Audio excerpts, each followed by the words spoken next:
Well, let's get some more analysis of the Oscars, in particular turn our eye to diversity at the Academy Awards. We can speak to film critic and France correspondent for Screen International, Rebecca Leffler. Thank you very much indeed for joining us. I'd just like to get your reaction to these historic wins at the Oscars, notably for Americans of Asian heritage. Yeah, it was a really good night for Asian representation. Not as great for women or other non-white filmmakers and actors, but it really was a celebration of what I see as the diversity of cinema.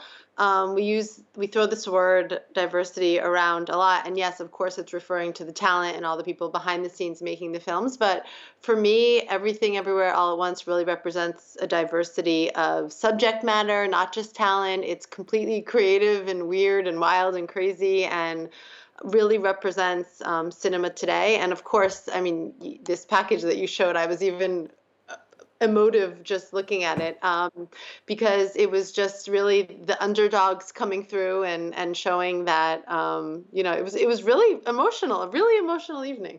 Yeah, it certainly was. And while you've been talking, we've been looking at, plenty of women on the stage there, picking up Yeah. awards and celebrating the successes there. I mean, do you think it's a fair comment to say perhaps there's been progress for women on the screen, but not quite to the same degree behind the camera? Yeah, it's interesting. I mean, we were spoiled. The last 2 years, women won the Best Director awards, Jane Campion, Chloe Zhao. And this year, obviously, not even one woman was nominated in the Best Directing category. And it's interesting because the same thing happened at the César Awards, where there were such strong films from women this year. Rebecca Zlotowski, Alice Diop was nominated only for the Best First Film, not in Best Direction. Alice Winocour. I mean, these are women that are winning at festivals and getting really critical acclaim, and they were kind of forgotten. And so, yeah, behind the camera, women, we haven't really seen them, especially this year. That said, I guess it's a apt title. Everything can't happen everywhere all at once. So while it seems slow, women really have been represented in past years. I think they will be represented moving forward. It's interesting because Oscars So White, which I guess was now 8 years ago, what was interesting is it drew attention to not just a problem of the whiteness and the male, but also the white maleness. And so I think there have been strides taken, and I think it's not just the Academy, it's voters.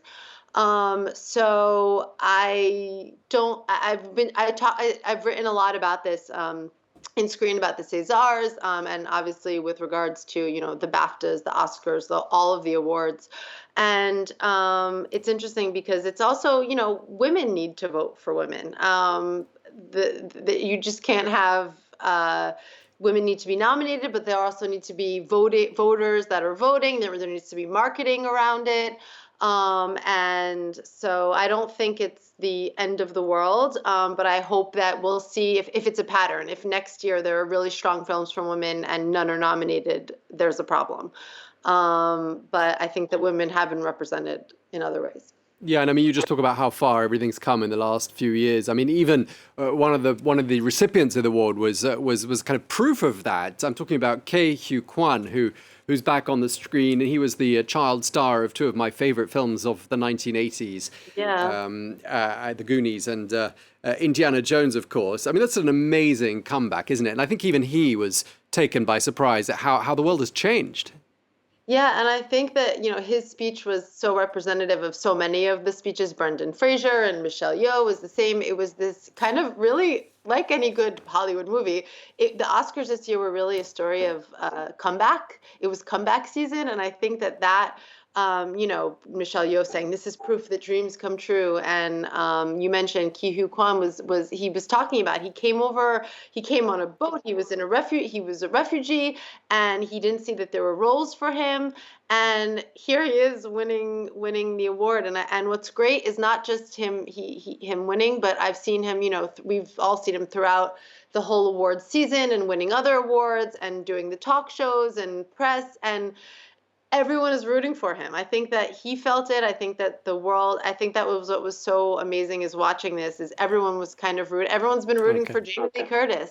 So it's a comeback. I mean, Jamie Lee Curtis has openly spoken about her struggles with addiction. Here she is, in her glory. And Brendan Fraser, his speech was all about, he was in this business for 30 years and basically blacklisted, and here he is making a comeback. So I think Okay. that was a really, really big theme this year, Okay. and it was so Comebacks. moving. That's a great point. And we're going to have to leave it there. Thank you so much, Rebecca Leffler at Screen International. Thank you.